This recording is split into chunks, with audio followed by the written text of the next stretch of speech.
Welcome back to Josiah Plays Deus Ex, Human Revolution. Once everyone's scared, I'm going to try hacking into this storage locker again real quick. So bottom line is, if I don't get this one undetected, I should just exit out. Okay, I got it. So now I should have no problems. I lower the rating of the... Oh, I didn't even... Oh, that's great. Easy peasy. Access granted. Nice, got an extra 100 XP from that data store. And I opened this thing up. Okay, so now I'm going to be careful. Because...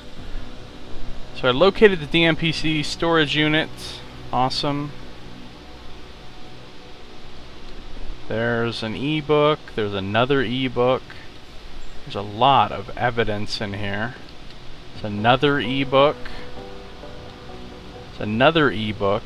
And there's a safe here that I have the code to. So I don't have to worry about hacking at level 3 that I can't hack. So lots of ebooks to read in here. Before I read them, I want to take a look at my actual mission log here.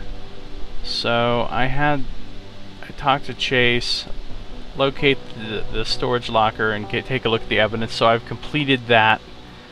My new objective is find all evidence related to the case. Information pertaining to Megan's murder is stored inside this cold case locker. If I want to know everything that the DMPD discovered, I'll need to search the unit carefully. Okay, let's start with reading some books.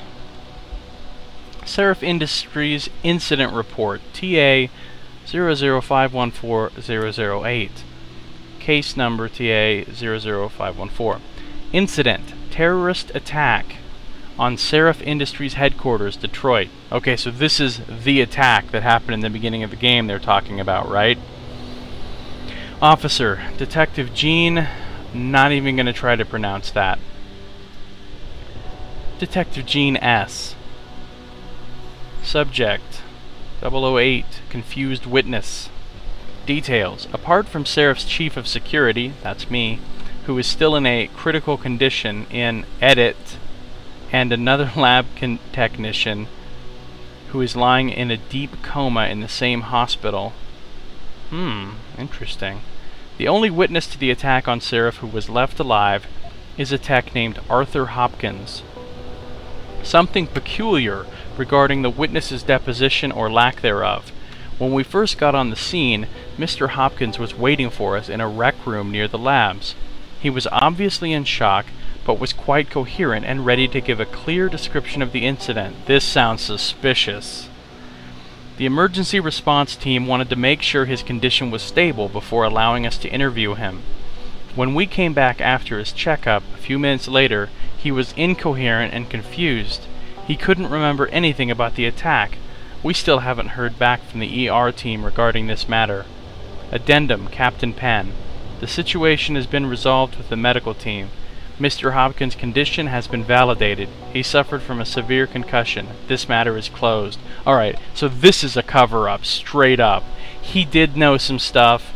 They went in and talked to him and they were like, don't say anything, blah blah blah, blackmail or manipulation or whatever they did to don't let him talk. Maybe they even messed him up with some kind of drugs or something.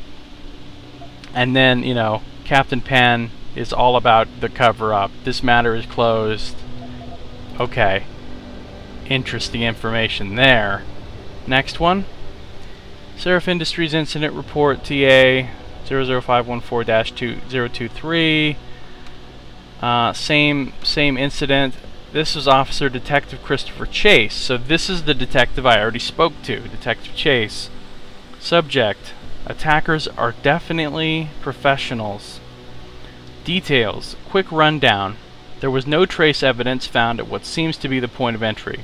The incident didn't last long, but the amount of damage was excessive. There were a large number of victims, and yet not many rounds were fired, and the accuracy was spot on. The attackers were probably all marksmen. This was the work of top-notch professionals. Seraph confirms that a new augmentation design was being tested just prior to the attack, but that the augmentation itself was unharmed and no files related to it were stolen. The obvious motive here is theft and/or corporate espionage. But why then destroy the facility and murder everyone? A competitor could no doubt benefit from such a catastrophe, but these measures were quite extreme, and to my knowledge, this is an incident without precedent. I want to note here that I've brought this matter up to Lieutenant Ashbrook on multiple occasions with no concrete results. Alright, so Chase is the one that has the suspicions, trying to investigate it, and his higher-ups are all shutting him down and covering it up, of course. Just taking a look down below here for a brief moment. Okay. Next one. Autopsy report Megan Reed. Oh no. Oh, so she really is dead. Or unless this whole autopsy report is faked, but okay.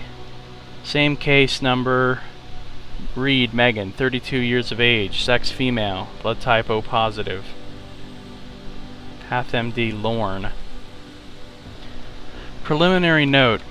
I have been appointed by the state to perform autopsies on the remains of multiple victims of the attack on Seraph Industries.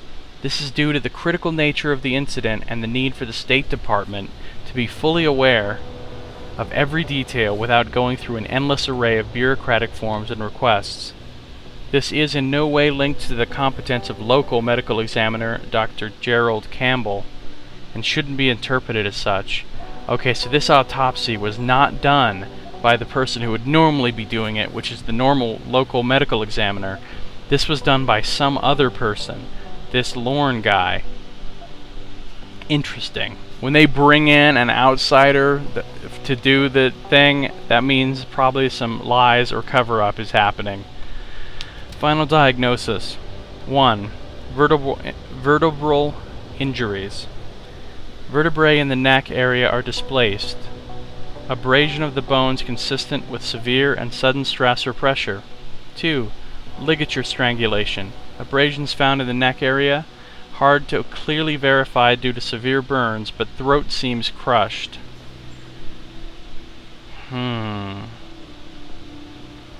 Severe burns. Extremely severe burns covering the entirety of the body. Accelerant residue has been sent to ChemLab for analysis. Absence of fumes residue and ash in the lungs indicate burns are post-mortem. Toxicology report. Blood ethanol none detected. Blood drug screen. No drugs detected. Clinicopathologic correlation. Cause of death is quick and intense snapping of the neck vertebrae combined with crushing pressure. Body was likely burned after the subject was deceased. Dr. Dana Hall, M.E. So, possibilities here include the fact that this was one of the other dead scientists that they just used, and they burned the bodies, and Megan's actually still alive, and they just took her, and they, you know, this is a faked body and a faked autopsy in order to cover up the fact that she's not dead, and that she's now currently in the hands of whoever the conspirators are, or whatever. Tons of options, tons of possibilities for where she could be if she's not dead. And then there was one more over here, right? Yeah. This one. Okay, I got the find all evidence related to the case thing done. But let's read this. Seraph Industries incident report, right? Same incident, same report. This is the same detective that from the first report I read. Subject, probable use of unidentified high-tech compound. Details. While examining the crime scene, Detective Hayward and I both noticed that the area covered by the attack seemed abnormally damaged. Burnt to a degree that could not be explained by a normal fire or the use of any known explosives. It was the same for all of the recovered victims' bodies. Residue analyzed by forensic lab officers on the scene likely comes from a high-tech accelerant of unknown nature. It seems the lab's equipment and victims were deliberately burned to an excessive degree. The most obvious conclusion is that this was done to eliminate all possible trace evidence, but it just feels odd, like something is off. That would also support the idea that the burning was done in order to fake Megan's death, so they could take her. Or, you know, or maybe not just her, maybe her whole team, who knows, but maybe just her. Interesting. Very interesting. Okay, let's pop this open.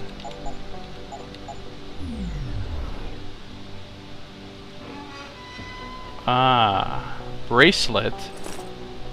What? Is that like evidence type of a bracelet, or is it just, hey, here's something you can sell, it's a bracelet, what's up? Oh no, it's under quest.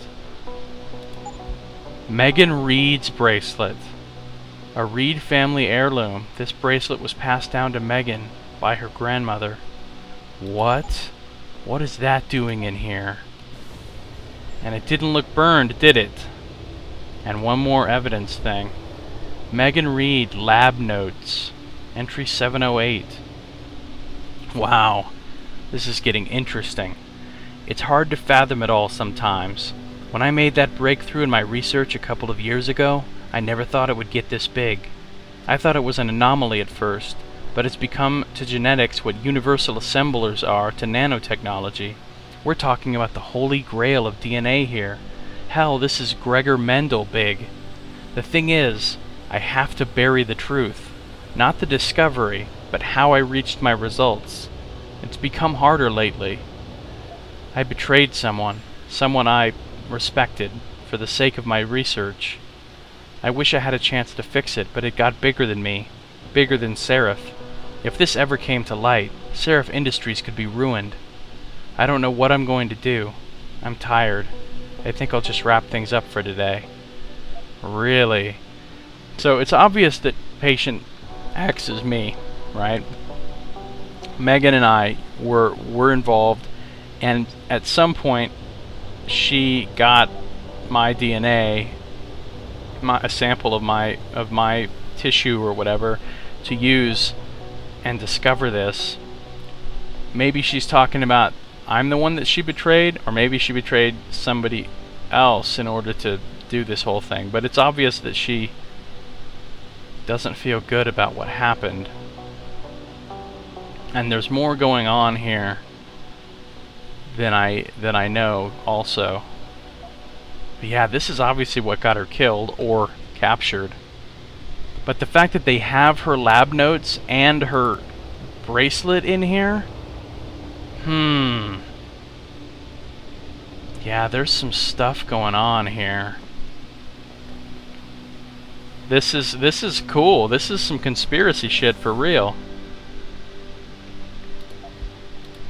Alright, what's my thing say now? So I got all of the evidence, right? So what do I need to do? I need to look inside Wagner's office to find dirt to use against him. I need to locate Captain Penn's office and look for stuff on his computer. And I need to go into the lobby and talk to Wagner. But I want to do this before I talk to Wagner so that I can use it, leverage it against him. Where's his office? 3rd floor. And then I also need to get into the morgue in the precinct. Okay. Wow. This is nuts. I've been out in the streets a long time. Seen a lot of bad shit out here. That's all the time I've got for this video. Thank you for watching Josiah Plays Deus Ex Human Revolution. I'll see you next time.